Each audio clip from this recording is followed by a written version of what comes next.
Who needs a drink on a Friday night? Tell me. Tell me who. All of y'all. All of the above. Everyone in the room. How's it going?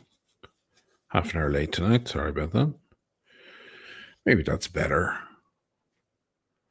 Maybe some of you guys don't like hitting the bottle too soon. The longer you hold off, the less you'll drink, right? Sorry, I'm just getting myself settled here. I might pull up the chat from YouTube as well. You guys don't need to hear this shit. You're not interested in the technical, how the sausage is made. But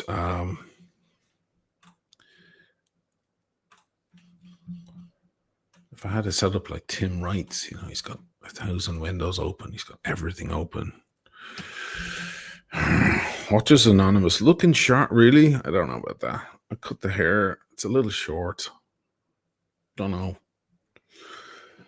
I feel fairly bulked up though because I was lifting again. Lifting the weights. Just doing triceps and biceps. I don't really want to bulk up anymore in the torso because I don't fucking need it, frankly. I just want to do arms. But the problem with doing arms is when you do triceps, there's very few ways unless you're in the gym and you push down, that you do that, or you hold and lift the dumbbell like this. But if you're just doing most motions that do tricep also work out the deltoids, so the shoulders start blowing up. And I have this weird muscle memory shit going on from years ago. So I blow up like a balloon. So finally some people coming in. Wasn't looking very good there. I was like, what the hell? What the hell? Here's a call. What the hell? What the hell? What's that from?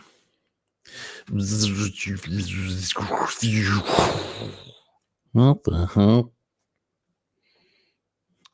Anybody got that one? It's a tough one. It's a great fucking film. Timeless classic. Yes. Shame, McG, did you join a boy band? I know it looks a bit. I was playing around the other day with settings. Look at this. It was quite funny because you can touch up your appearance. Look, you can do that. Look, cleans your complexion. Look, I look like a baby. It's like nah. Can't be doing any of that. I'm rough and ready, rough and scruffy. Wrist check, Space Ace. I have the Explorer 2, the final Rolex. Yeah, the final Rolex. Yeah, Oisin. Do my Spencer Dyer impersonation. We get it all done. Yeah, Oisin. Yeah. One of my favorite things about this watch is how much it tapers, because this is the 216570, not the 22, and it has that lovely taper down, and it's such a large watch head that the taper is very dramatic. It's much more evident taper between the watch head and the bracelet and the clasp, isn't there? It goes from wide down to skinny. It's very dramatic taper. We give it a little bit of a blast because we love the loom. We love a little bit of loom. Oh, yeah. It's lovely loom, isn't it? Yeah. Oisin, yeah. It's great. What's better than that? Oh, finally, some people coming in into the room. Give us an info then while you're at it. Who's in the room? All the usual suspects.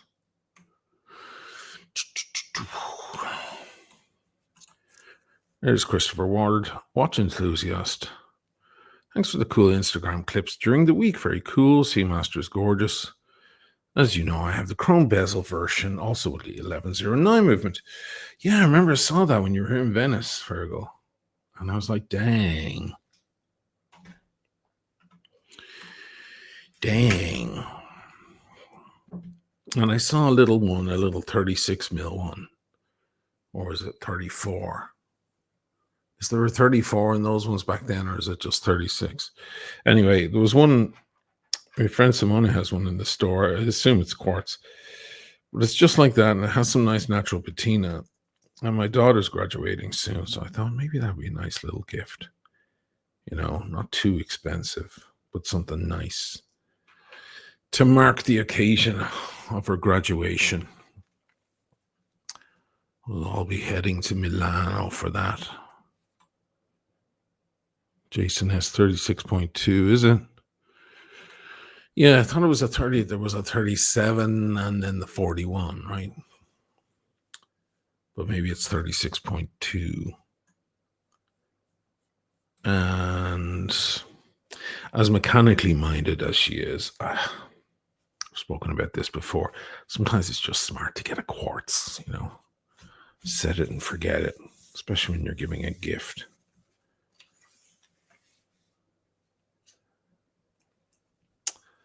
So, yeah. What else? I've run out of things to say. That's the show, guys. Good night. Have a great weekend. Oh, boy. I'm curious, actually. I just put out a video like an hour and a half ago. Well, no, 2.5 hours ago. And a lot of views coming in on it. I'm curious, by going live, does it stop that in its tracks? I'm always trying to figure out, you know, how YouTube works, the ins and outs of it. You know, what is the logic? Is there a logic at all to the whole thing?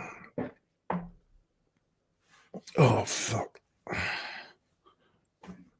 Feeling all bulked up. But I'll be lifting again before I go to bed. For some reason, I enjoy lifting when I go to bed. I'll never get these people get out of bed in the morning and go straight into a workout. That I'll never understand. Because your heart has been running so slow the whole night. You've come to such an equilibrium, and then you get up and give it this mad shock. So when I was a gym rat, I used to always work out in the evenings if possible. Because, you know, and also then you fall into bed because you're exhausted then. So there's nothing better. You pound some water and you just, and the rest begins. And the rest, if any bodybuilders out there, they know the rest is just as important as the lifting. Speaking of lifting, let me lift my glass here. Because as Brad Crozier points out, quite rightly, what am I drinking? Well, I just went for a walk after I posted that video just to get out, stretch the legs and get a bit of brisk walking in. I'm not like going crazy with working out, but I'm just lifting a bit, eating a lot less. And brisk walks. You would be shocked what a good, solid, consistent, brisk walk will do for you. But I did go walk my ass all the way to the wine store. You have to have a destination, right? So I'll show you what I got in the bag. I went to Cantinone Giaschiavi. And I got a few things. First of all, that's where I recently found some red breast at $52. And with the discount they give me, it works out about 49.50. Give me a little bit of a discount. So I'm getting redbreast cheaper here on a lagoon than you can find maybe anywhere in the world, Ireland included. Ireland above all. Booze is expensive in Ireland. And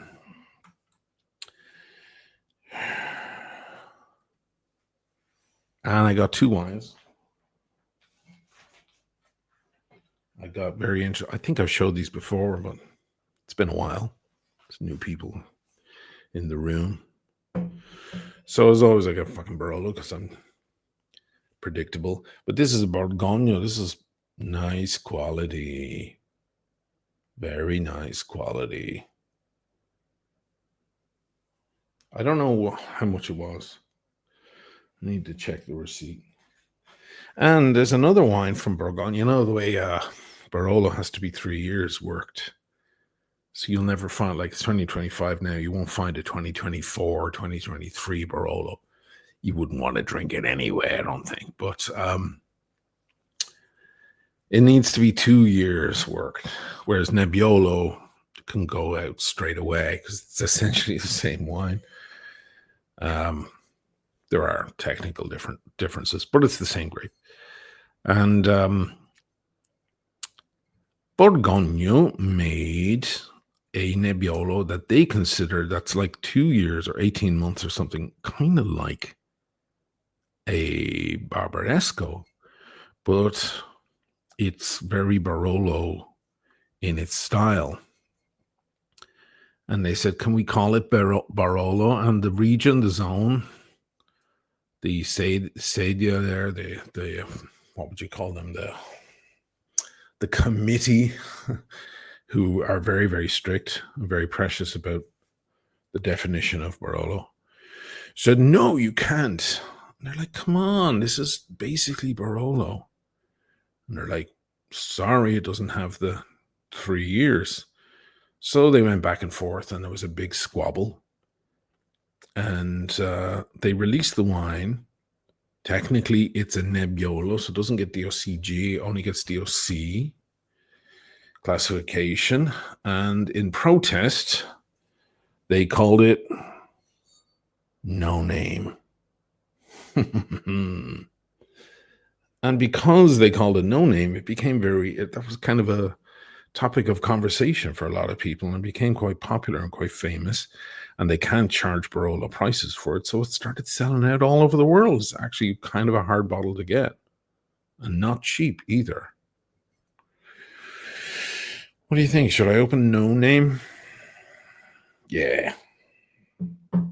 Let's do it. Whoops. I've got my opener I got from Fergal. Still love it. Thanks, man. It's the best. Ray says, see dog, say dog. Alejandro is having Oliva, Connecticut shade smoke with a pink Red Bull right now. Pink Red Bull. What's the difference between a regular Red Bull and a pink Red Bull? Does that got gin in it or vodka?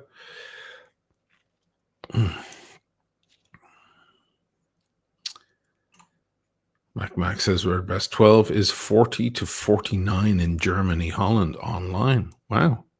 Jesus. How come? That's very cheap. Unusually cheap.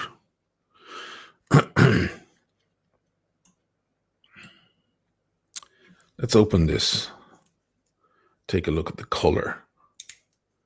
I don't like to drink from the wine glass all night because it's very But I will pour the first part into this so we can have a look at how it looks. And off she comes. You know me, I just tear the whole capsule off. Rip her skirt off. What's better than that?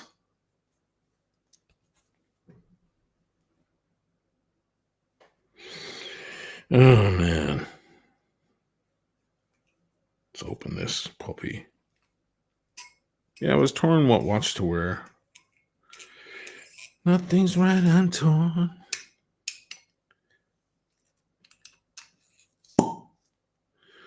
cork doesn't look great because I guess it was not stored on its side. That's shit. Let's take a look. There's a bit marks on this glass. It's a clean glass. Some watermarks. Looks like Nebbiolo to me, honestly. A little bit Barolo-y. Some bricked effect. Because that's what the grape is. But it smells like Barolo.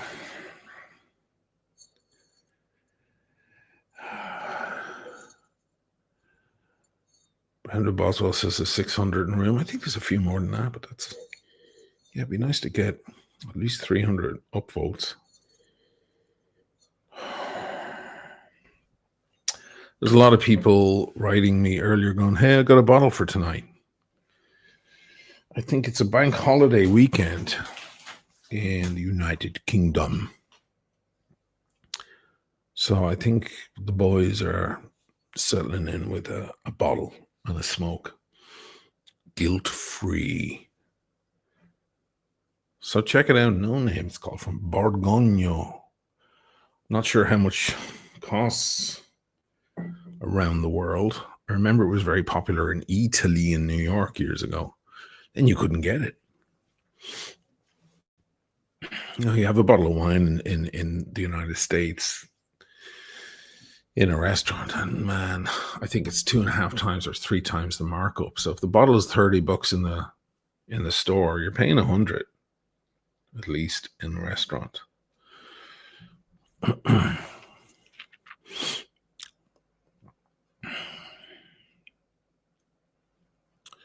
Jim Patterson, lip it. Just lip the capsule off. I think we were quoting that last week. My stockings, lip them. So, yeah. So what are we talking about? Let me see if this, if I woke her up yet. Yeah, she's brighter than a Barolo, in fairness. I think she's more Barbaresco. Kind of strawberries going on, you know, instead of the aniseed that you get from the Barolo. If you're ever wondering between Barolo and Barbaresco, it looks like I got a PayPal. 20 euros from Kieran. He's opening a nice bottle himself. Settling in on a Friday night. No gig tonight, Kieran, no? It's actually really, really well structured. But it tastes like Barbaresco to me. Because it has a light strawberry profile instead of the other. Yeah, Kieran just sent me a PayPal direct. thetimelesswatchchannel@gmail.com. If you want. It's a nice direct inject. There's Daniel Katz. First super chat of the night, Daniel. Look at you. Not like my dirty glass. You got a dirty glass there. Kenny E. $20. What are your thoughts on the Vertex M100 watch? The channels an originally Dirty Dozen watch. Also thoughts on the premium price for the Omega Speedmaster Ed White 321 over the standard Speedy. Well, I can start with that. I'll look up the Vertex. I'm not a big Vertex aficionado. But I do like a Dirty Dozen type watch design. I was recently talking about showing one, the new Zero West one, which is very exciting. It looks like these are around the same price. Honestly, I'd go for the Zero West. I think there's a lot more love that goes into their designs and a lot more uh, i- i- creativity. There's the Vertex. Yeah, that's a Dirty Dozen style. Small seconds at the 6. Yep. 3 grand. Holy smokes. Looks nice. As for the Ed White, it's a 3-2-1 movement. They rebuilt it, They got in, they pulled out the blueprints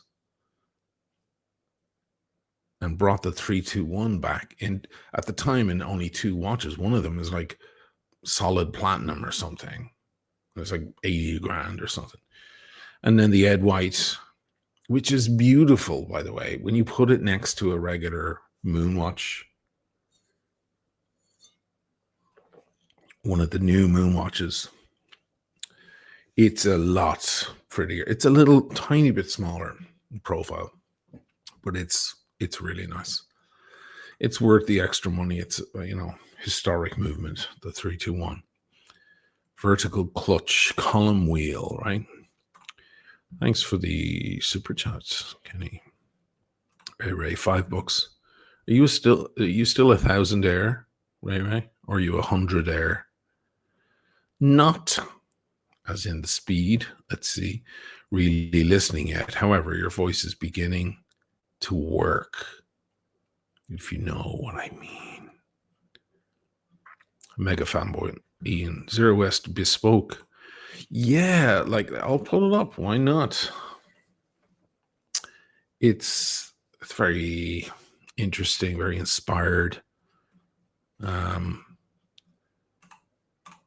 think they do a great job.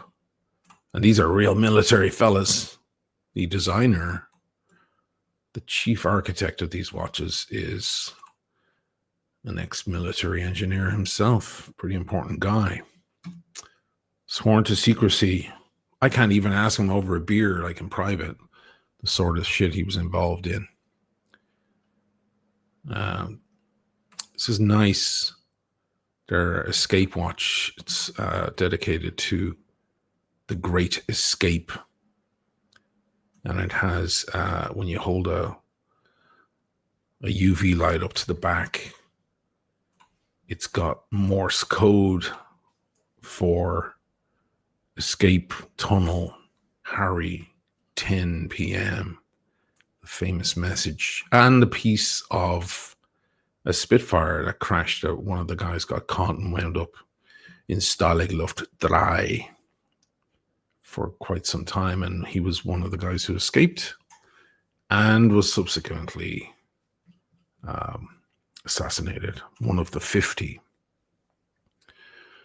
That is an interesting watch. And they do see that piece of metal there? That is part of his original Spitfire. Literally. I'm not joking. It's amazing. Yeah. And that's a Dirty Dozen style. Yeah. You can get it on the bracelet. I love it on the there's a green strap that I love it on. Because I did a big documentary on the Great Escape there a couple of months ago. And I had the watches. And the one I liked was that one on this it's kind of military green vibe going on. Where is the video here? I'll just pull up I won't make you watch. Show you guys the watch. Just stage. No, wrong. It's good though if you like all that history stuff. You'll probably really dig the story. Yeah, see it on that green strap there. Oh, it's sexy.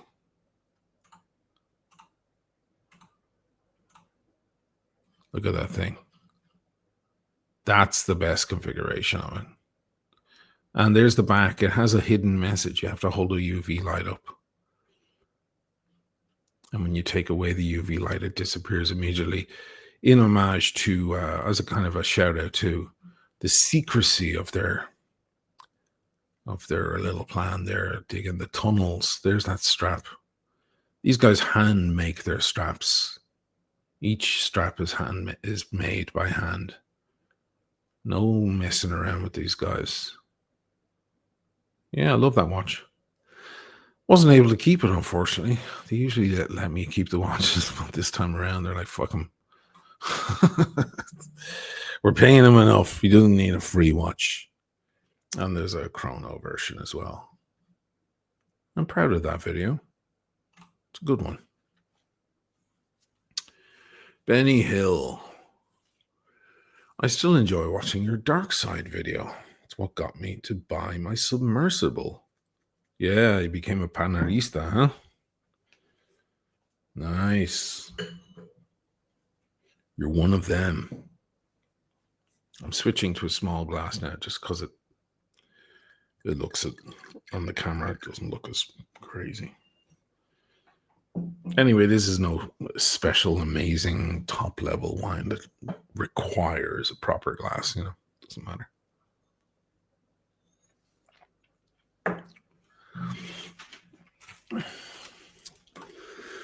Yeah, the dark side. You don't know the power of the dark side. Carlos Ramirez.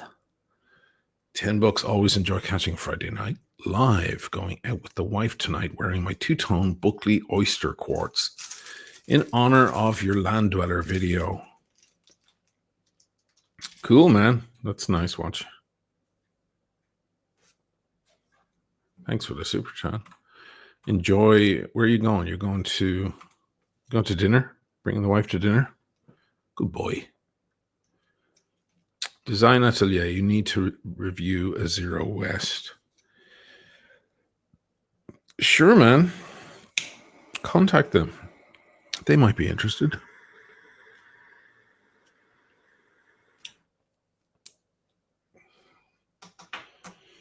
So they might. Mega fanboy. A small glass equals more refills. Well, yeah, when you're in a restaurant,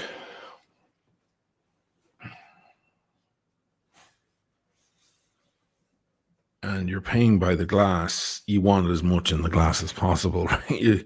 You want them to fill it up to the brim. It doesn't matter. You don't care about the swishing. But if you've bought the bottle, you don't need to be filling up the glass. In fact, tiny little bits of wine is fine, just so you can swish the hell out of it. It's not going anywhere. All right?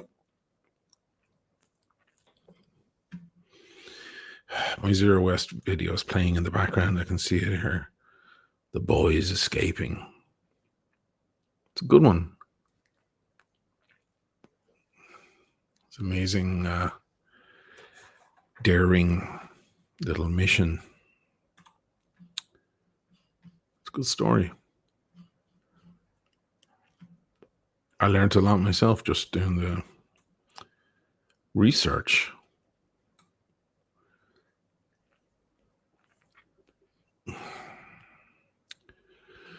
So what else?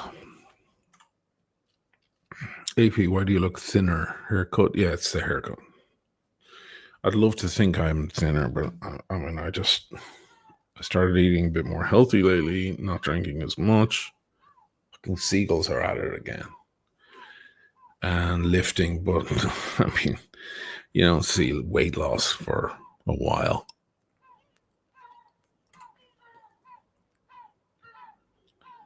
Listen to them. What have they got to say at 11 at night? Mother of God.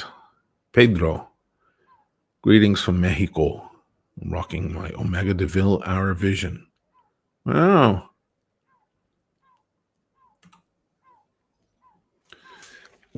You having tequila? I'm jealous. It's hard to find good tequila in this country, unfortunately. I think the best one I could find here was Fortaleza, which is good, pretty good.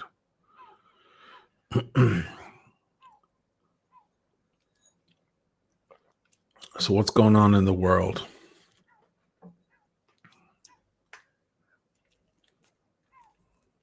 Don't ask me about that couple that were shot in DC. I looked into them.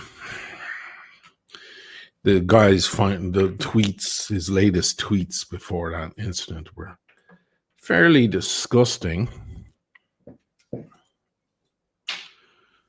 So I kind of don't really give a toss.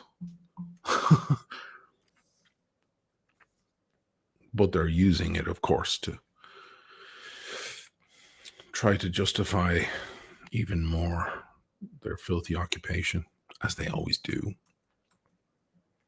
Mike Lewis, Oisin, do you like Glasuta Original? Yeah, sure. Sure. Have I ever owned one? No.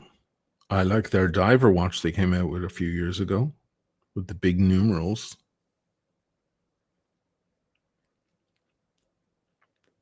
Apparently their factory is like across the street from Alange. So they're all buddies. They all drink in the same bars and stuff,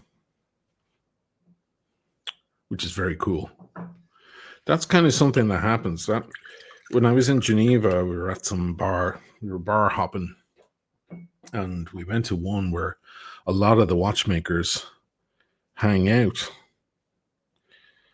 And one of the guys was a quality control guy for Vacheron or you would say or someone like that. Well, I was like, holy shit, and pretty hard to impress these fellas. But I was there with Tim Wright, and he had his Maurice Grossman with him, and they were fascinated by it. And they all had loops in their pockets, like they're just dudes hanging out at a bar, but then they grab the watch and reach into their pocket, and the loop comes straight out. And they're all from like different brands. So I guess that's what happens.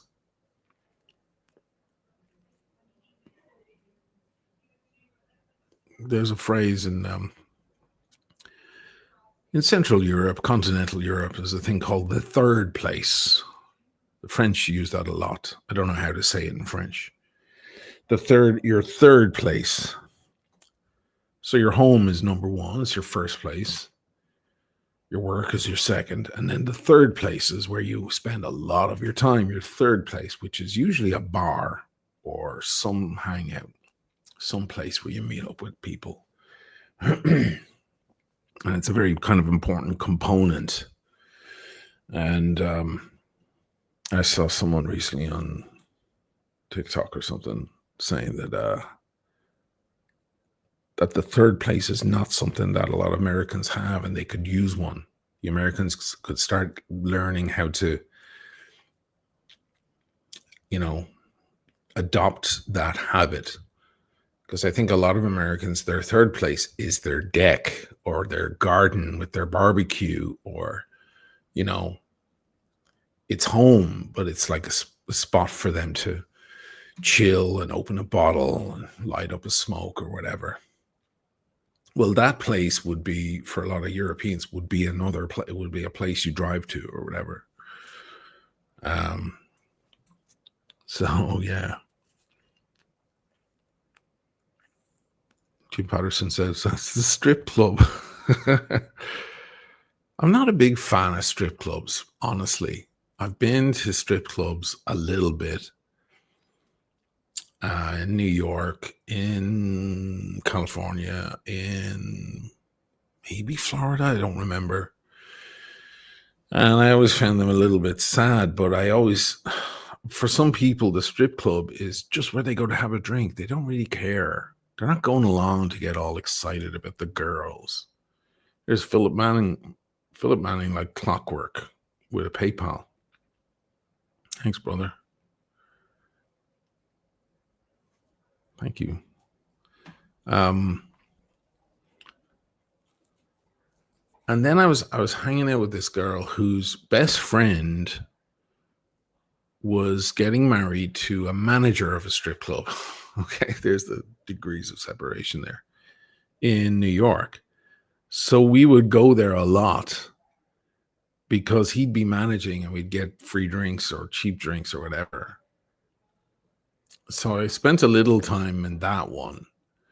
And I was dating this girl, so it wasn't exactly like I'd be like stuffing cash into women's bikinis or whatever. Not that I do that shit anyway. Um, but she was cool. Like she'd often look and go, "Oh, she's pretty. Look at I'd be like, "Yeah." She's fairly secure in herself. It's rare.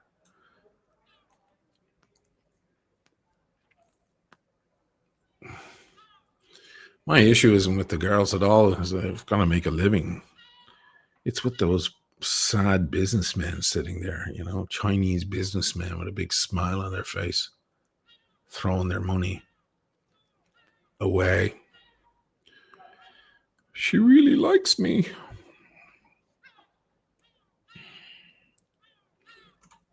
Brian the Pipe. The strip club is like a restaurant where you only get to smell the food and not eat it. I know. I had a friend years ago here in Italy who used to say that if you want to go to a strip club with the boys, they're out getting drinks, and then they all start talking about going to a strip club. He's like, take $100, throw it on the ground, step on it, then whip out your lad, jerk off, and when you're finished, lift up your foot. Wow, look, you've got $100. You just saved yourself $100. Because there's no way, if you're in your refractory period, that you'll be interested in walking into a strip club. He's not wrong. He's not wrong. Tim Wright's in the room. Modern dating is hard. You either play the game or walk away and do your thing. Yeah. From what I understand, modern dating is just flipping through an app, right? We've reduced ourselves to that. Bloody nightmare.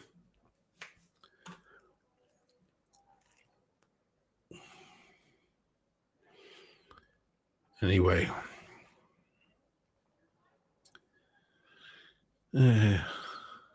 Libra class, are you ever going to finish the Vienna video?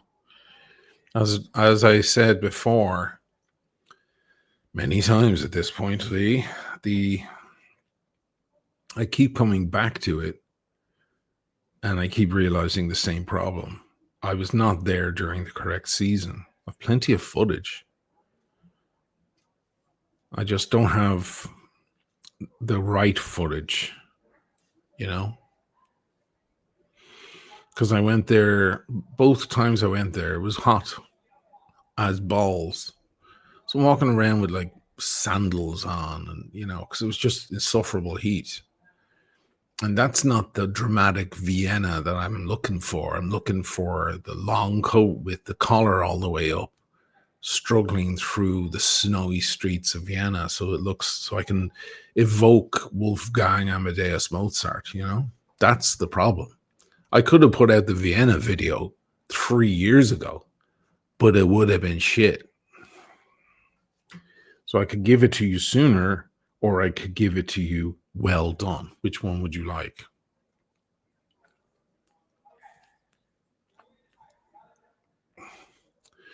I'm sure you'd still love it anyway, and you'd enjoy it anyway, but I wouldn't be able to live with it.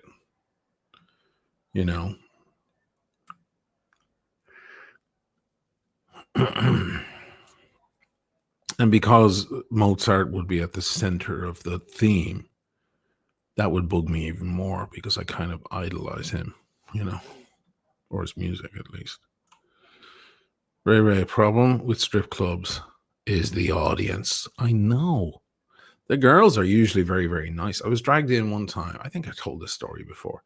I was dragged in one time in LA. We played the Viper Room. Remember that place? The Johnny Depp's place.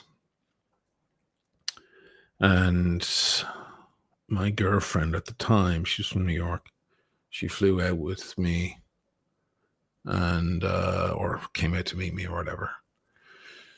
And she was smoking, and she wanted to go. She was just getting to know me. We were only 4 or 5 months in. And it turns out she was a bit of a kinky bitch. She wanted to go to a strip club together. Can you imagine? Imagine dating a smoking hot girl who wants who wants to go to a strip club, and you're the dude going, I don't know. So role reversal, complete role reversal. So I went along, and it was sad, and whatever. And she wanted to get a lap dance, and she wanted me to choose a girl for a lap dance as well. And that was exciting her. The whole thing was really exciting her. I was like, you're a weird, strange female cuckold or something. You want the idea of your man to get a lap dance from a girl, you know. And I chose the one with the biggest knockers on her. Sorry, any women watching. I'm sorry I sound like such a pig. But because I knew it would excite her, because as beautiful as she was, she didn't have a whole lot going on up here. And that was her one big problem, Women always find some reason to dislike themselves. I don't know what the hell is the problem. But anyway, all the girls were like mad about her. A lot of these girls kind of swing both ways, Honestly, with all the filthy men they see every day, they're probably completely turned off men, Half of them are probably sapphic or more. So they were mad about my girlfriend. They were like, oh my God, you're so beautiful. You're so beautiful. I was like, this is weird. I'm able to pay you, but like, this is my girlfriend. She could do a lap dance for me in the hotel for free, and she's hotter than any of you. Anyway, whatever. Let's get it over and done with. So I went into this cubicle with this girl, and she went into a cubicle with another girl. And I was like, I just got talking to the girl. She did the lap dance, but I was like,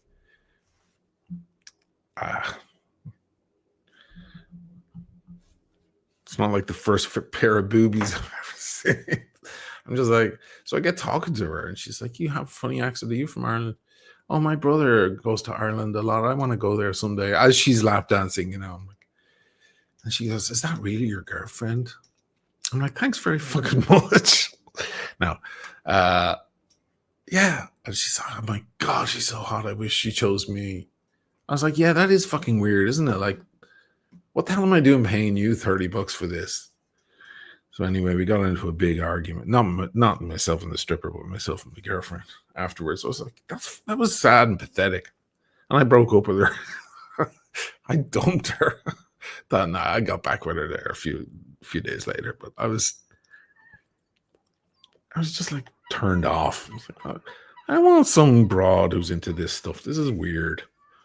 Next thing, she'll ask me to start swinging.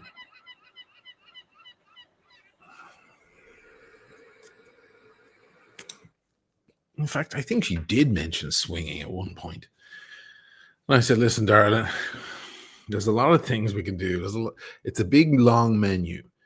But stuff like, you want to get into stuff like that, you can forget a serious relationship.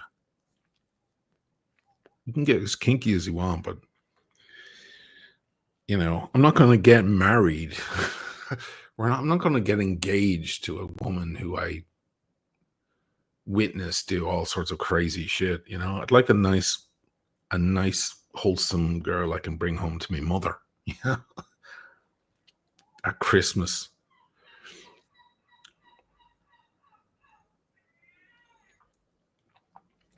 Daniel Katz. I'm not a woman and dislike myself.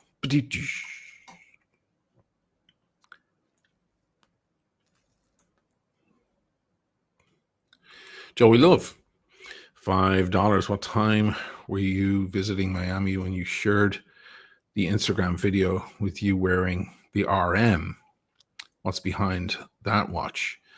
I was there with friends who are, one guy is he's a photographer and movie guy. He has a couple of studios. He has one in New York and now one in Miami. So I was hanging out with him and another chap who had watched the channel a lot as well. And actually, myself and the other chap wound up hanging out a lot. We went around all the different areas of Miami, got to see everywhere. And he was very, very cool. And when I finally put out the Miami footage video, you'll see his crazy car and everything we went around in. But one of the days, he's like, we should all go to FP Journe, where these guys, they have a little bit of money, okay? They have, bottles and cigars, private stashes behind the bar in the FP Journe boutique. This is how the other half lives, by the way, if you're not aware. So I go along to instead of going to a bar or a restaurant, we went to FP Journe, the boutique in Miami, in the Brickell area, I think, or downtown in the, with the high rises. It looks like, I don't know, looks like a big city down there. So we're there in FP Journe, drinking expensive scotch and smoking. They have a big selection of cigars and stuff. So this main guy, who's from a very wealthy family, he's a very, very cool guy, very down to earth guy, considering,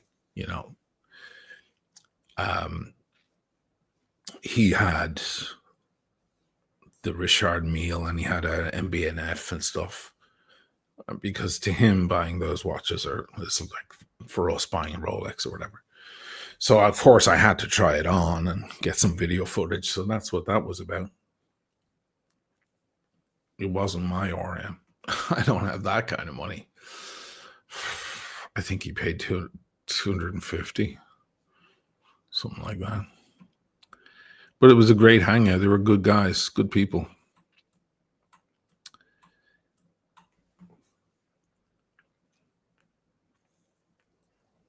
And honestly, the RM wasn't bad. I think there's a comfortable position in people's minds to hate RM because they just can't afford it or will never, ever be able to think about affording it. So it's just so much nicer to be able to sit back into this position of saying, oh, I don't like RM, And it's easy to hate them because they're weird looking watches. They're very bizarre, almost look like children's toys or something, So it is easy to scoff at RM, isn't it? It's an easy target.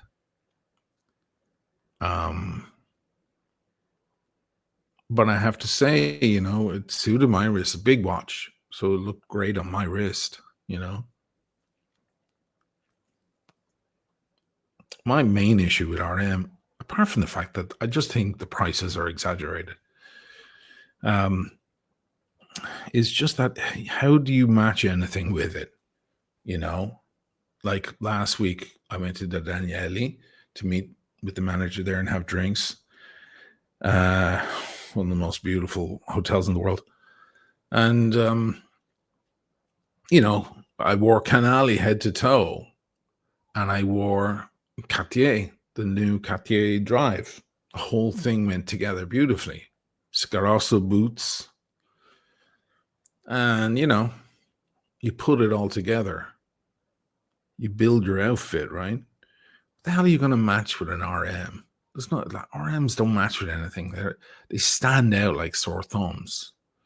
If you're wearing like a t-shirt, it's the height of summer, you're walking around a beachy area, like maybe you're in Miami Beach and you have a bloody pink t-shirt on and shorts, then you can wear any RM you want because it has nothing, it's at the end of your arm. It's not really supposed to match with anything else. It doesn't fucking matter. But it's rare that you see an RM actually pair with an outfit of any kind,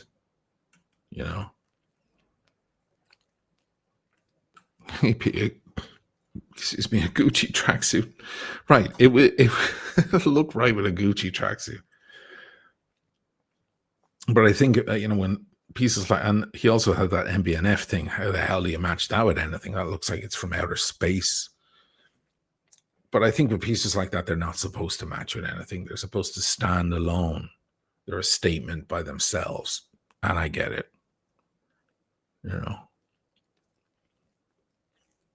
Bourbon Heart is right. Goes with anything you'd wear a G-Shock with. Same thing.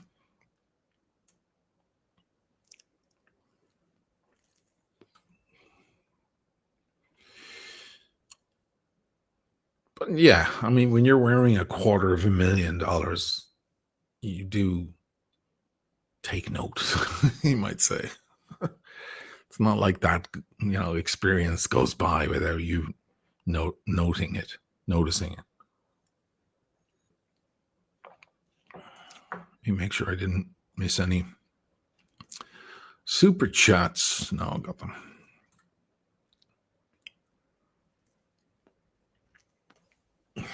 So what else? How's the economy? All the stuff that's happening in the news is pretty wild, isn't it? Oh, well. Just get ready, as I said many months ago. Get ready for your fireworks show. It's going to be pretty entertaining. I don't think they're letting anyone down. One of our boys, of course, from Kneecap, the Irish rap band Kneecap, was charged under the Terrorism Act in the UK. I was just talking about it recently, but they actually charged him. I think he was arraigned yesterday or the day before as well.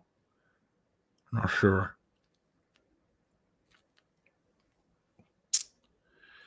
But as we all know, the statements that he made on the stage, and he waved a flag and stuff, was over a year ago, nearly 2 years ago. It was never a problem until a certain group went after him.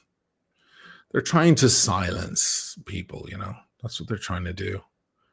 But it's not going to be easy, because it's like most of the world,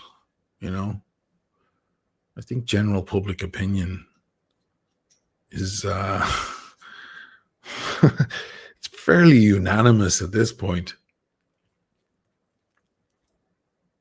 Jesus. When all that shit hit the fan on October 7, 2023, I was kind of alone in this, certainly in this pool. You guys, the watch world, Jesus. But man, oh man, I think you're in the minority now by a long shot if you have the opposite opinion. It was already the case. It's just become evident now, I think. It is pretty crazy, though, that the UK and Canada and other countries have all just kind of flipped and Piers Morgan beginning to flip their position. I'm like, what the fuck is going on? Why did they all flip their position at the same time? What was that phone call? And talking with other people who are of the same opinion as me, we all kind of agree that it's probably that they know things are going to get even fucking worse, and they just want their hands off it. They don't want to, when they're up in The Hague or in Nuremberg or something, in a few years' time, they want to be able to hold their hands in the air and go, I don't know. I don't know him. I never met him. I was on the right side of history. I said they've got to stop, because they finally, they're beginning to buckle. Brutal. It's going to be wild if one of the rappers, Makara is his name, that's his stage name. If he goes to jail, I mean, I don't know what's going to happen. There could be riots. I don't know. I predict a riot. What's the name of that band again? They're a cool band. Gobry, $10. UK public gave maximum score to Israel song, and the Eurovision, kind of interesting. Listen, the Eurovision was a fucking joke. Now they want an investigation into it. I know what most of you guys, maybe you're in the States, you don't really know how the Eurovision works. And it's kind of lame anyway. Eurovision is super cringe. The songs are kind of, most of them are pretty silly. But it was the same as exactly the same last year. So they have the kind of the country's vote, and that's 50% of the score. And then there's a public vote that you call in. It costs you like $1 or something, and you call in. And it's pretty damn clear that Izzy manipulated that because other countries were getting like 80 votes, 50 votes, 60, and then Izzy got like 300. And it's like, no, they didn't. Fucking no way.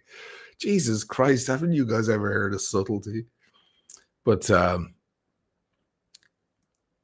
again, I'm talking to a lot of people who have opinions about that stuff. And I was saying, it's not the fact that they manipulated the votes. Like they bought SIM cards from other countries like Spain and Ireland. There's no fucking way Spain or Ireland would ever vote. It doesn't matter how good the song is. Unfortunately, the song was okay. It wasn't that good. Last year's song was really good. But there's no fucking way, and everybody knows it, including them. My thing was the fact that they do it with no shame whatsoever. That's the terrifying part for me. It's like you fucking know. Like it was Switzerland, France were amazing this year. Switzerland, France, somewhere else. I don't know. I can't remember the top 5 or whatever. Izzy was like down at number 18 or something. Then the public vote came in. They shot to number 2. They were actually at number 1 for a minute. The whole fucking world was just like, there are videos all over social media of people like gripping, in the last moments to wait for the result for Switzerland. Not Switzerland, Austria. Excuse me. I'm mixing up last year and this year. Austria's song, which was a very nice song. Very, very nice. That's rare. But it actually was a kind of cool song. Great melody. God. And now the head guy of the Eurovision, whatever his name is, has said he's going to step down. What an absolute fucking disgrace. I just, again, my issue was, sure, they rigged it. Of course, we can see what they're doing. We can see their tits all the way from here. It's fucking obvious. That's not the issue. My issue is look at how fucking convinced they are. They got their points and they're like, yay. I'm like, if you win it, you're going to go, yay, aren't you? Like, that's amazing. It's like the equivalent of, some football team coming on the World Cup with Uzis and just pointing them at the other team and going, give us the ball, give us the prize. And then going, yay to the audience. We won. No, you didn't. You just put everyone at gunpoint and took the trophy. But you're still happy. You're still proud. That's the weird bit. That's the disconnect. I don't know. Titus Ball. Yachtmaster or Submariner? It's a tough one, isn't it? A Yachtmaster is seen less. And the Yachtmaster is like a dressy sub, it's a bit more high class. Sub is tough and rough and ready. Yachtmaster is,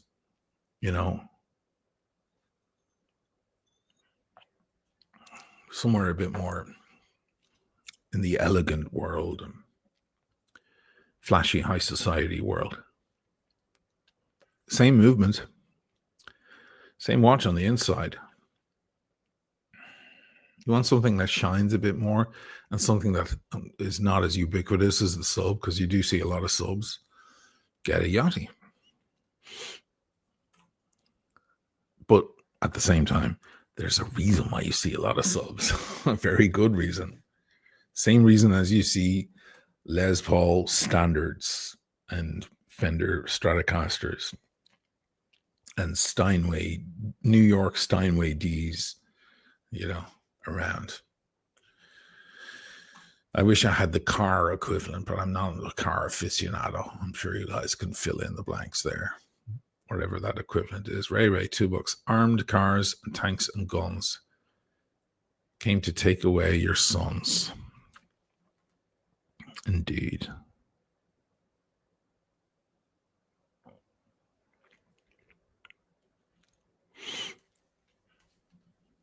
Kaiser Chiefs, that's what's the name. Bala, thank you. I predict a riot. I predict a riot. Yeah. So, Gobbery, now the UK did not give that score, and neither did any of the other countries. It was all rigged in the most obvious bloody way. It's pretty bad. But if anyone was going to give that score, it would be the UK and Germany. Germany just feel fucking bad for what they did, and they should. They're just on a guilt trip. In fact, if Izzy is removed from Eurovision next year, which is extremely likely at this point, because of the corruption and because of the same reason as Russia is no longer in Eurovision. They were removed immediately. So that's one of the main points everybody is making. It's like, well, why did you remove them and then you're not removing? But all you have to do is look at the sponsors of the Eurovision and where they're from, and you figure out exactly why. Until the sponsors change, nothing will change. But if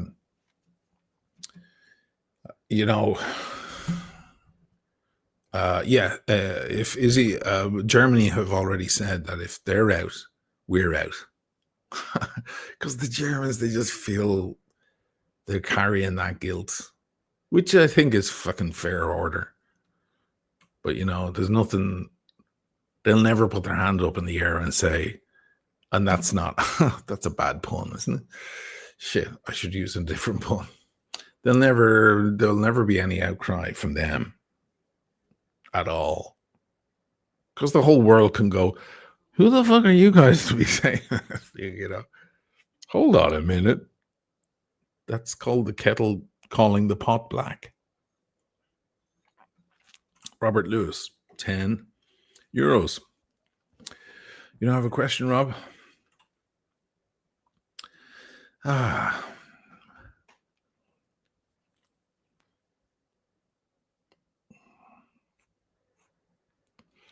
Eamon Perkins. Good name, Eamon. I have an uncle. His name is Eamon. I haven't seen him in a long time. The world is an outward picture of an inward. Probably. Brad. I have a Blue Dial Yachtmaster. So you have the Yachtmaster 40. After watching your video on the Yachtmaster, your first watch, my first Rolex watch, yes. Yeah, the Blue Dial is beautiful too. Do you remember the blue was more popular? And then the rhodium now is a little bit more sought after than the blue. The blue is lovely because it has the red seconds hand. The rhodium is lovely because it has that baby blue seconds hand and writing. Great watch. I've said it many times. If I just stuck with that and never got another watch, or another Rolex at least, I'd be a happy man. Instead, I had to get in and make a bloody channel and buy 1 million watches. Like, it's crazy.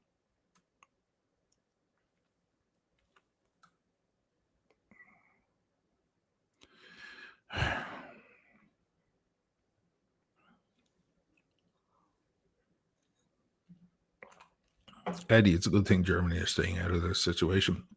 Their support will make it exceptionally worse for the cause. I know. They don't get to really have a proper say.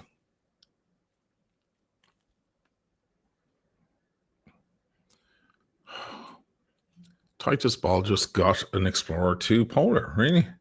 This watch? Or did you get the 40 mil? Because this is the 42. Maybe it looks like the 40 on me, but this is the 42. It's lovely. And I like the way, they did increase the size and update a lot of stuff, but it's essentially the same watch, and they haven't They haven't messed with it in a way like they have with so many other Rolex watches. They didn't make a gold one or a diamond studded one or whatever.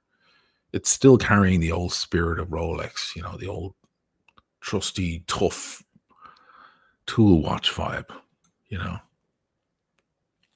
And I hope it stays that way. I hope it stays the same way with the Note 8 sub or the sub. I hope it stays the same way. Well, it hasn't really with the Sea Dweller because there's a two-tone Sea Dweller, which is a gorgeous watch. But the moment they make two-tone, they make gold, and they make diamond stuff, they're owning up to the fact that their brand has stepped across a precipice into jewelry. It's gone from being the tool watch into the jewelry world, That's why this thing remains a classic, because it's still standing. Everyone else around it put on a fucking skirt and lipstick, but this is still a man. Shit, I should have said that in my big video about it. That's a good one. Bill Power, how's the cigar supply in Italy at the moment? I don't know. I haven't been back over to Smoking Moses for a while. My other guy's in jail, so I don't go to him anymore. I passed that place the other day. It's still all closed up. And there's even more scandals coming out about that guy. But my main guy with the big beard, Smoking Moses, I haven't been over to see him. I might see him soon for other reasons. But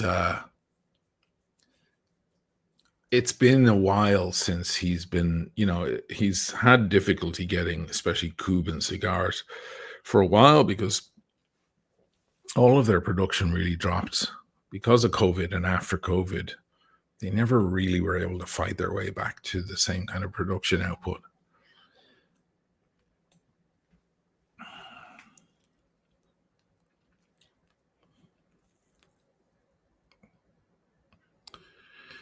Bala, the 42 millimeter Polar Explorer is huge on most people. 40 was the better proportion for everyone under 7.5. Yeah, the 40 is a classic as well for the exact same reasons. Do you remember no one wanted that watch? It was like the dog of the catalog. It's crazy. Yeah, I have to wear bigger watches. That's just fact of life.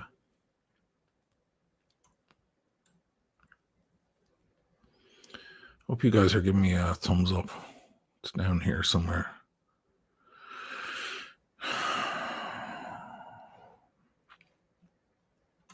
Jason S. Can always buy a Jubilee from Rolex Service Center. I got one for my 16700. Yeah, you can do that, can't you? How much did it cost you though? A lot, right? Like $1,800 or something. They're not cheap. I think I'd just rather go on like Uncle Bracelet or whatever they're called, or Forstner, or one of those. £1,000, Jason. £1,000. But at least you're getting real Rolex, so you can, every time you look at your watch, the whole thing is Rolex. There's a psychological thing there. My 1450 bracelet on the Speedy, they make a 1450 bracelet alternative. There's a smaller brand that do it, and you can get it for like $200, and it's the cut ovals, the half ovals, just like the 1450, the Holy Grail bracelet. And I have thought about maybe buying that and using that to wear, because the clasp, the old Omega clasp on my old Speedy, it's from a different era, so there's a certain delicate nature to it. Whereas if I got the replacement one, it's probably built in a tougher way. It's probably more resilient, and the clasp is more up to date and so on. But every time I look at the watch, I think, well, that's half Omega and then half whatever they are, Forstner or whatever. Yeah, about a Forstner. The reason why that bracelet is special, and I'm blue in the face explaining it, there's so many Omega bracelets after all these years. And sometimes you look at the bracelet and you go, oh, that's a 1450, but it isn't. If you see it from the side, it's full ovals, ellipse shape, oval shape. And then there's one with a slight dent, like some of the oval is cut away, but it's still almost a complete oval. That's the 1171, I think. The 1450 is different because the 1450 is half ovals. They're cut in half. Just like a Rolex Day-Date. Exactly that bracelet. 3 parts with a wide one in the center and half oval. So it wears just like a fucking Rolex Day-Date, but it's a steel bracelet. And it's a very hard, very, very hard bracelet to find. If you find it, it can cost you $4 or $5 just to buy the bloody bracelet. Especially if it has the 808 end links. It's holy grail shit. It would almost be worth it buying one of the watches that it comes on. So it came on a Holy Grail Speedy, which was a weird one. That had a day date on it and so on. That was a little smaller. It was a bit like the reduced. And it comes also on, there was an edition of the Speedy Moon Watch for years that has a moon phase on it. It's strange looking. It's got a moon phase. It's 12. And some of those came on a 1450 as well. And they're pricey. And then there was a stretch between 1985, I think, and 1989, where they were releasing the 145.022 on the 1450 bracelet with the 808s.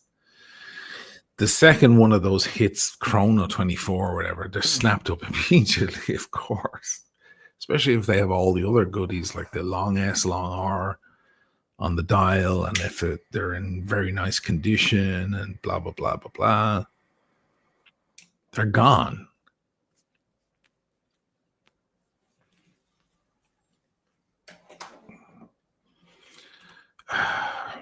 Eddie, $10. Great walk around the other day. I laughed hard at the rump. If you remember, oh yeah, I won't bring it up. No need to revisit. It was still funny. Yeah, it was a good walkabout. I'll be doing more of those now that the weather is better.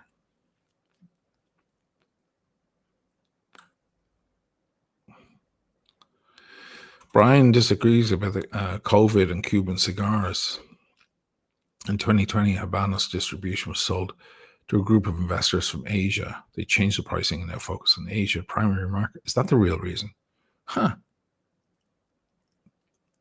Maybe I'll go over to Aldo tomorrow, Smoking Moses. Go over see my Jews and have a chat with him about it and see what he thinks about that. But he disagrees with you about pipes, so I don't know if you guys would ever see eye to eye.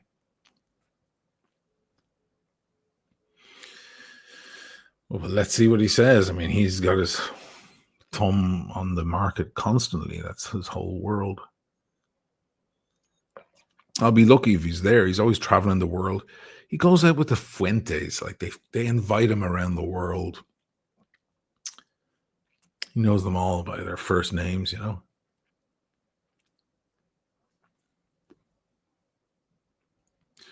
I know where I will see him, though. In Florence. I know where to find him. Where and when he'll be. It's like the end of Point Break. They don't know where he's gone, but then they know he's going to be on that beach because he wants to catch that wave, and they have to wait a whole year to go find him. Patrick Swayze at the end of Point Break.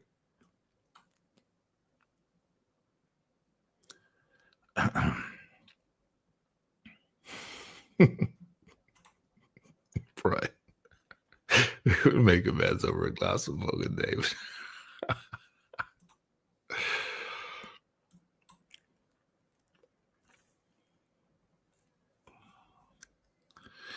Malley, you're right. So Forster make the 1450 bracelet that fits the current Speedmaster professional case. Great bracelets. Yes. That's the one.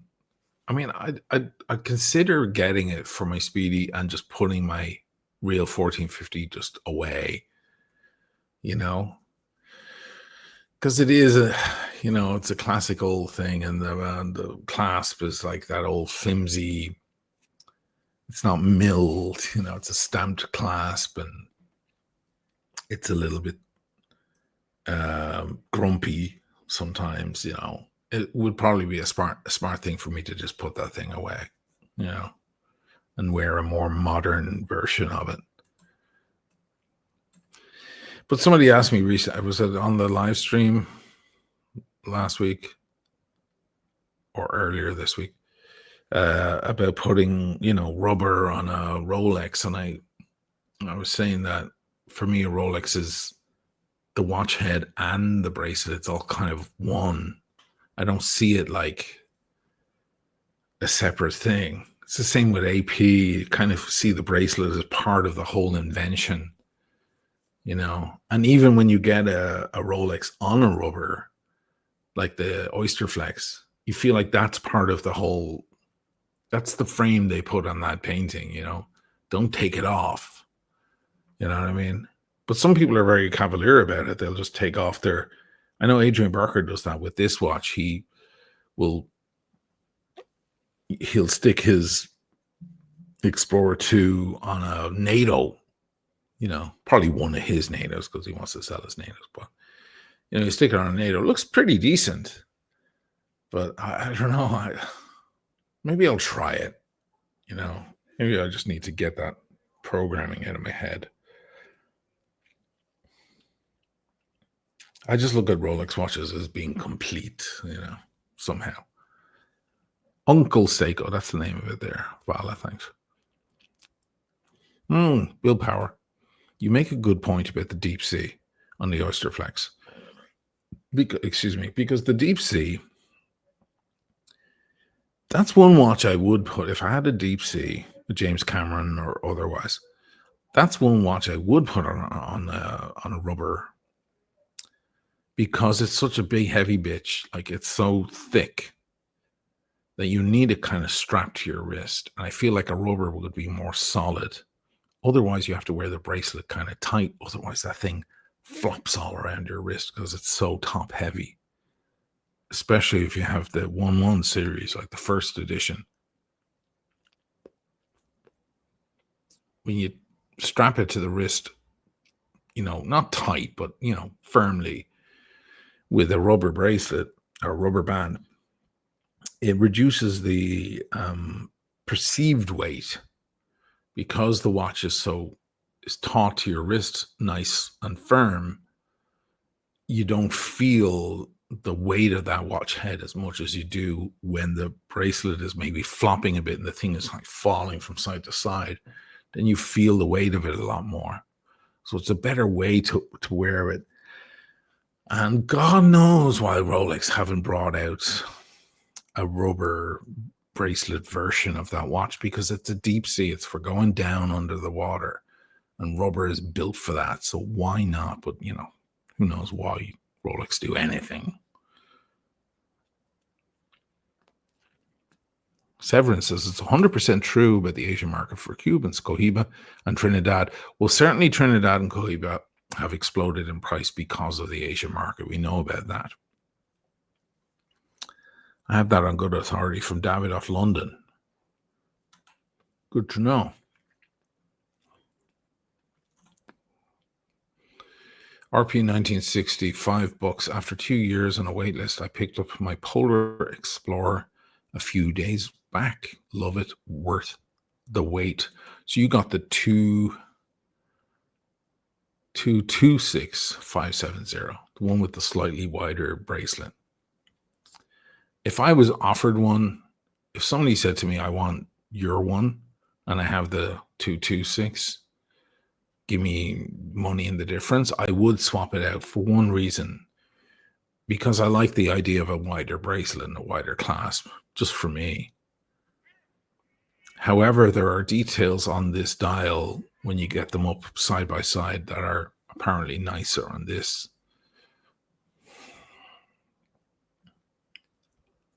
But that's a beautiful watch. Well done, man. Proper tool Rolex, man.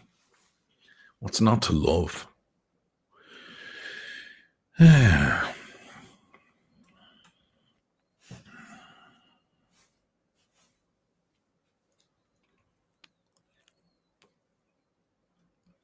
Travis, my 1863 Speedy lives on an Omega alligator strap and deployant. I rarely put it on the bracelet it came with. With the Speedy, it's different. The Speedy is a strap monster. It's like Panerai. With the Speedy, you really are dealing with the watch head, as you see in the. Oh, you can't see it now because it's windows in front of it. But my illustration there, the Speedy, it's the watch head. The bracelet or strap is, yeah, it's a bracelet or strap. It's not part of the watch, so to speak. After all, when they went to the moon, they went into space and all that. They were wearing those enormous, big, weird, crazy NATO things with the Velcro. It was all about the watch, not about anything else. So that's why the watches just work. In fact, just in the past few days, I was swapping around my Speedy strap. I wore the Michael Knapp strap on the live walkabout, but then I changed it to a vintage black tapered. And it's so fucking sexy like that. The problem with that is I look at the watch to read the time and I get distracted, by how fucking sexy it is. And then I have to look back at the watch again because I forgot to read the time. Common problem, I think.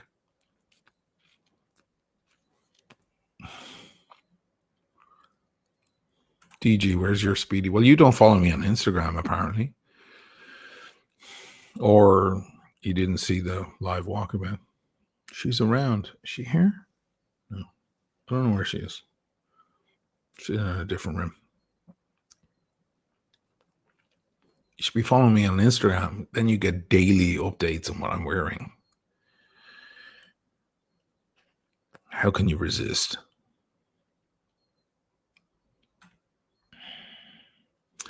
AP, does anyone know a microbrand release anything on beads of rice bracelet? Yes, I just saw one, HGP, I think they're called. I saw one at the Yezelo, Watches of Yezelo event a couple of weeks ago. And I put it on my Instagram. So there you go. I'm not going to help you anymore. You have to go and follow me on Instagram because then you'll see it in there. And the video starts with a big Ferris wheel because there's a Ferris wheel right outside. And you'll see it in there. You'll see beads of rice.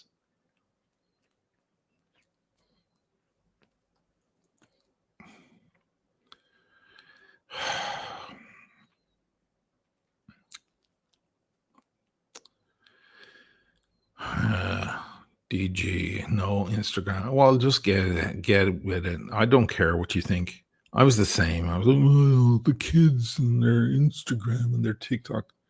Meanwhile, that's the way the world is moving. You can't resist it. You have to just go with it. There's some cool stuff on there. It's worth it. Would HGP be classified as a microbrand? I would say so, yeah. Their watches are $560. And they were talking to me about doing some promotion, and they barely had any budget at all. They're like, we can send you the watch. I was like, oh my God. Guys.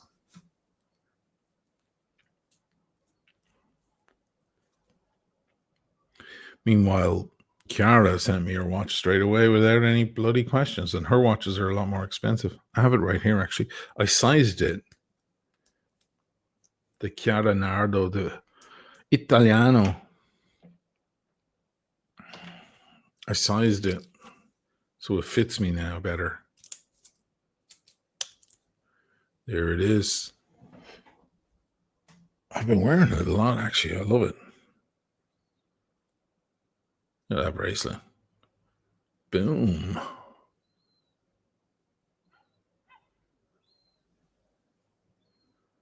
I'm going to do a video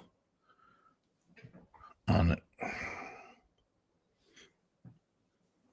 There's no hemming and hawing out of her, I can tell you. That's the spirit.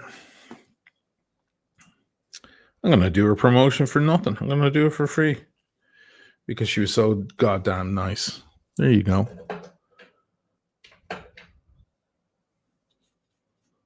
What else do I have lying around here? I have this Nomadic still. It's a beaut.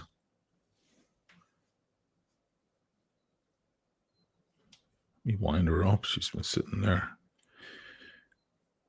The Fior 555, the GMT in burgundy with the burgundy NATO.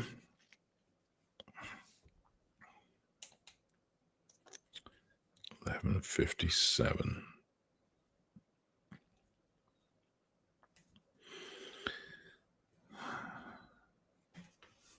Let's stick it around. These guys are doing really well. They're opening, or they're building a new flagship store.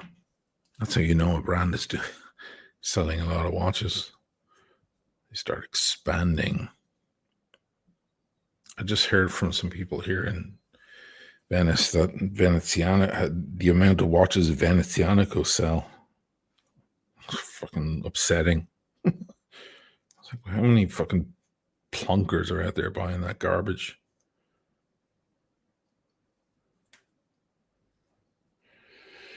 Did I make this? No, I'll tighten it up a little bit.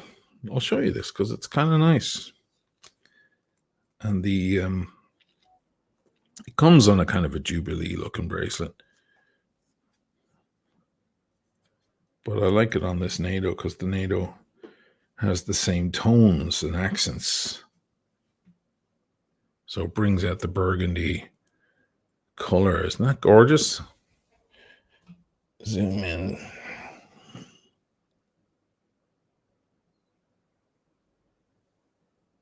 Nice. Nomadic. Doing great things.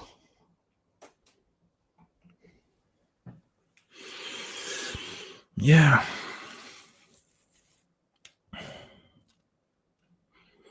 Mega fanboy. Resistance is futile. We are the Borg.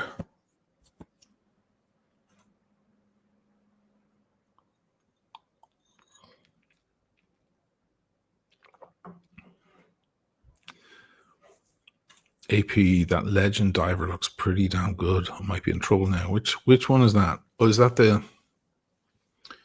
HGP or is it? Oh, yeah, it might be HGP. Yeah, they were nice watches. But again, all they had was a watch to offer. And if their watch was $3,000, I'd be like, okay. But it's only $500, guys. Come on.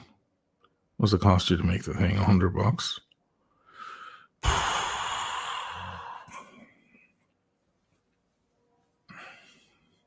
Don't you have any budget at all?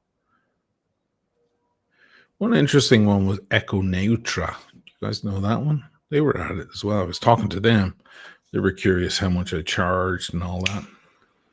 They have some nice looking watches. Maybe I'll do something with them, but I don't know. I don't find the Italians to be, in general, I don't find them to be particularly good to work with as brands. They're very stingy. You know, I like when a brand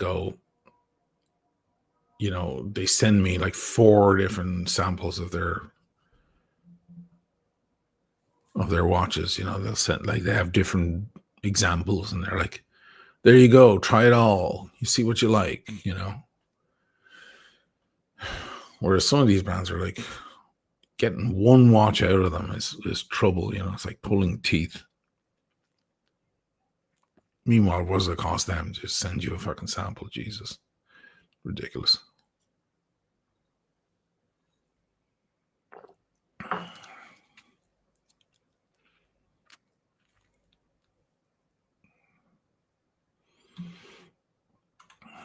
Mega fanboy Ian. Is she your upcoming date asking for a friend?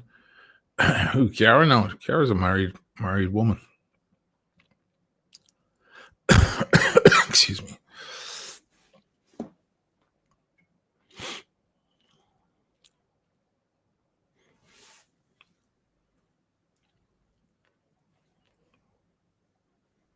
Yeah, what do you think? You rarely see me with an 8, right? I like an 8 and a Speedy.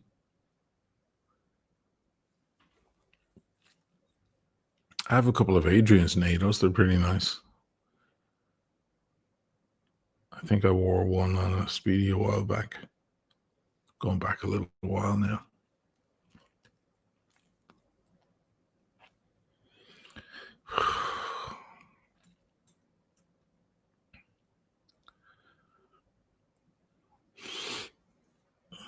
What's everybody drinking and smoking?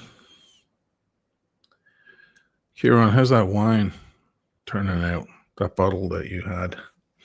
Let me see what it was. I think you sent me a little video clip.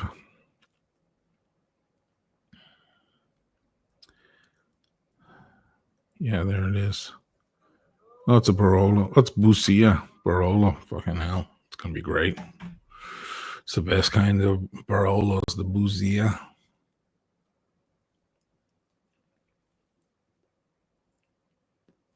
Whatever it is about those particular slopes, the angle to the sun, whatever it is, they're just perfect. Brad is having a Bushmills 10. One of the best whiskeys, man. Solid. Love Bushmills 10. I love a regular white label Bushmills, but the Bushmills 10 is class. Really, really good.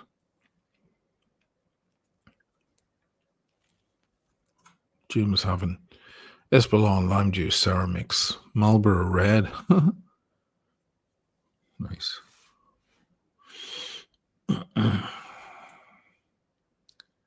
Brian, coffee and a pipe. Nothing wrong with that. Your usual. Crested, Shane. Long week. Hey, I feel you, man. Sometimes you need that. You need that whiskey just to take the edge off, right?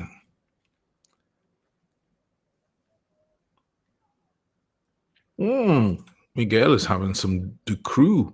Ducru Boca you. Now I'm jealous. I'd love a nice Ducru. I haven't had Ducru in quite some time. It's a really, really good Bordeaux. But you're going to spend like 200 at least.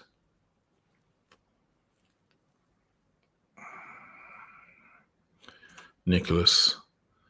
Hampton Great House 2023 rum.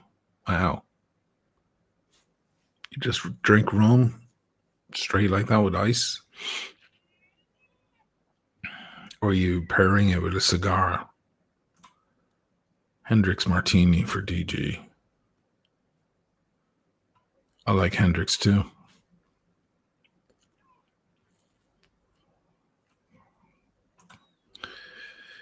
Robert Lewis is having Bivogni or Bivongi. Bivogni or Bivongi. Italian red.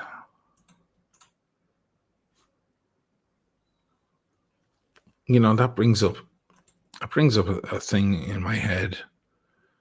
I think I'm going to start a little TikTok channel called Stanley Tucci Has No Fucking Clue About Italy. So Stanley Tucci, the famous actor, great actor, has his whatever it is, It's a show, seasons, episodes, whole show about Italy. Because, of course, being Tucci is Italiano. But I haven't watched any of it yet, and I have friends who've watched it. But from a distance, I'm getting, because I follow him on Instagram, and he shows dishes that he makes at home and stuff. Does a constant Instagram feed, and he keeps showing dishes that I'm like, no, Italian would never eat that. Rigatoni with steak cubes and stuff. I'm like, the Italian would never ever eat that. Or chicken and pasta. I'm like, what, are you out of your fucking mind? And the more I see of Stanley Tucci, the more I go, you know what? I know he loves Italy, but I don't think he fucking knows anything. So just recently, there's a little clip of him saying, oh, there's an Italian expression, non posso, which means I just can't, I can't. And I love it when they say non posso. I'm like, first of all, that's not an Italian expression. No one in Italy says, that's not an expression. They might say non posso, but that's not an expression. If anything, it's an Americanism. It's I can't. I just can't with that guy. Oh my God, I can't. Yeah, I've heard lots of Americans say that. Italians don't say that like that. I'm like, this fuckwit doesn't know anything.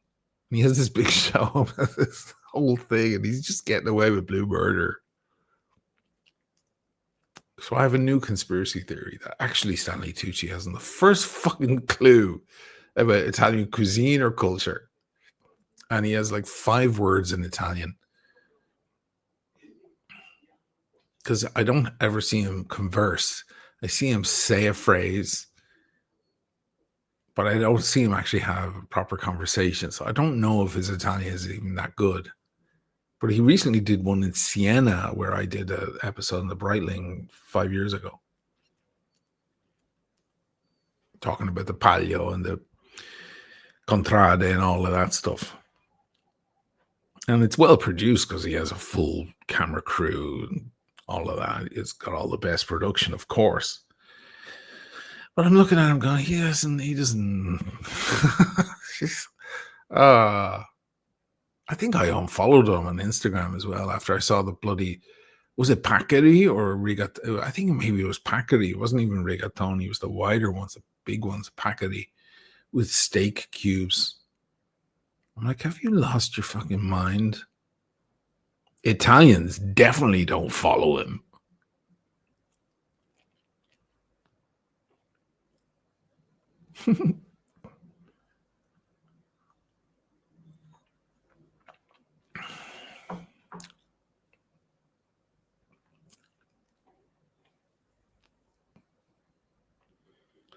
So yeah, that's my new theory. Rob Morrison. Local Chenin, AOC, Cab Franc.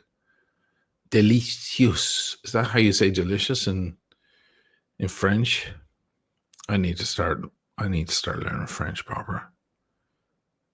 Delicious. Is it? Cheers, man.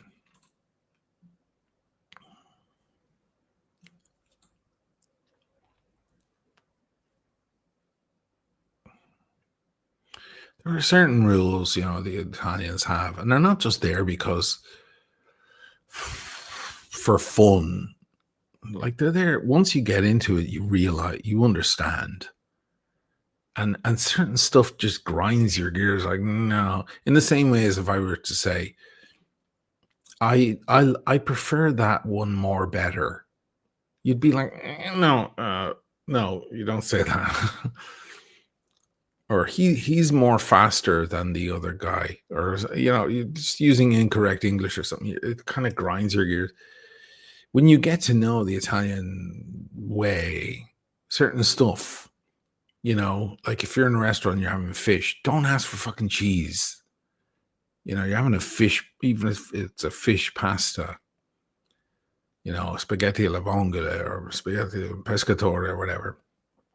You don't ask for Parmesan on that. A lot of restaurants will refuse because they'll be like, "Please do not do that. What the fuck are you thinking?"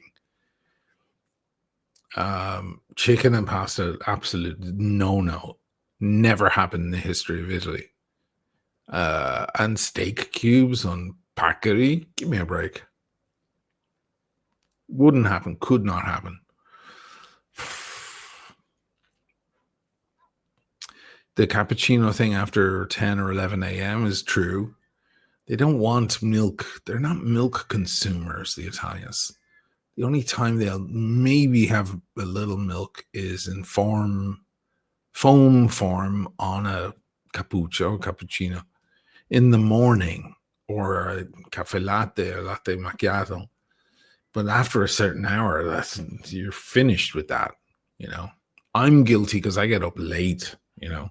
I work all night and I get up late, so I'm asking for latte macchiatos when they've haven't made one in 6 hours, but I'm there pissing them off because now they have to fire up the machine. But I'm like, yeah, it's morning for me, kids. But you just kind of get it all makes sense, you know. You don't even have to. It's not like you need to read the rules or anything. You get it, you know.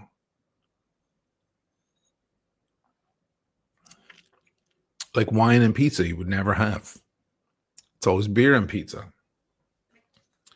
You don't drink a glass of wine with a pizza.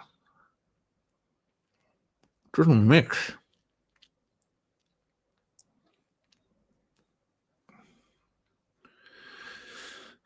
Etc. Etc. I knew someone would ask this. Ula says pineapple and pizza. There's a restaurant here that have a pizza menu, and it's a pizza margarita, €8 or whatever, and prosciutto or whatever, prosciutto di Parma or whatever, different versions, tuna and chipotle, onion, the classics. And they have a pineapple pizza, and the price is $100. You can get a pineapple pizza for $100. It's their way of saying, we don't want to tolerate you, but if you want to give us $100, we'll fucking do it. Yeah. I think Portnoy would get beat up in Italy. Portnoy, first of all, has no faintest idea what a pizza is. Second of all, he was here in Italy, and where did he try the pizza? Venice. He was here in Venice, and he was trying the pizza. That's like going to Austin, Texas to try the sushi or something, or going to Tokyo to try the smoked barbecue beef, or going to Glasgow for the tacos. It's like, what are you doing? Out of all the places in Italy, fucking pizza in Venice, what are you doing? He has no idea about cuisine or anything for that matter. He doesn't have much of a clue about anything. He's just an aggressive businessman who figured out social media. Good for him.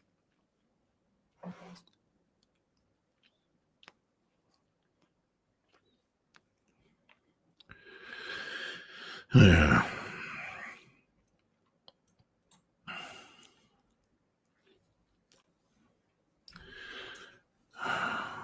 Bala says he knows New York pizza.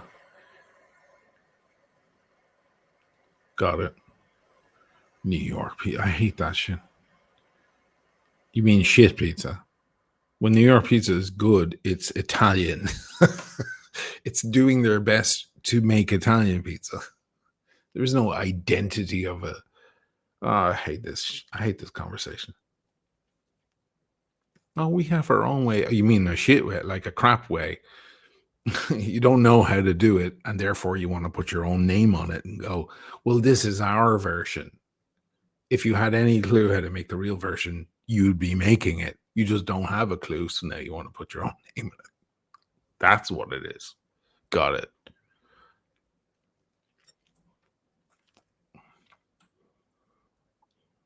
like going to fucking Zimbabwe and they make whiskey or something and it's total garbage. And they go, yeah, but this is Zimbabwe style whiskey. It's like, no, it's just not whiskey and you can't fucking figure out how to make it. That's what's happening. Come on. Now, there is the famous New York pizza slice, which you get at 3 a.m., 4 a.m. when you're drunk out of your mind. And it's just garbage, half cooked dough with a lot of shit on it. It's just, it looks like vomit. And you eat it because you're drunk. And you smother it with stale Parmesan from a jar thing. And you put a lot of fucking pepperoncino flakes on it just to burn your lips. It's not cuisine. It's just drunk people. It's like a deep fried Mars bar or something. Come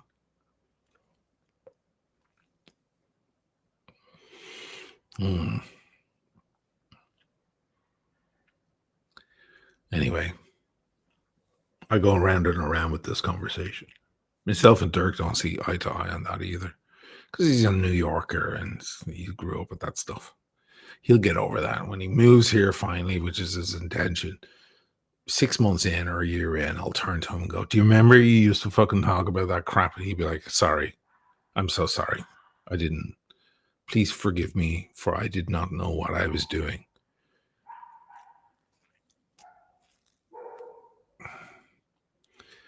Brad, yes, Bushmills is the oldest whiskey in the world. It's the oldest whiskey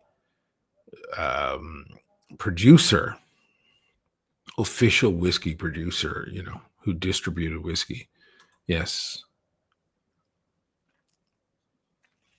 Bushmills is great. I'll stand by Bushmills. If you have very limited choice and you want an Irish whiskey, and they have Jameson, regular Jameson, standard 4-year-old, and Bushmills with the white label, take the Bushmills. Jameson's solid, but take the Bushmills. It's a better whiskey. Anyway, so I'm going to go over to Dirk. Let me get the link. It was a nice, chilled hangout. I didn't get too political. A couple who were shot down in DC can go suck my dick. I don't give a shit. I read up all about them. At first, I was like, oh, what a horrible tragedy. Then I was like, oh, wait, they're assholes. Got it.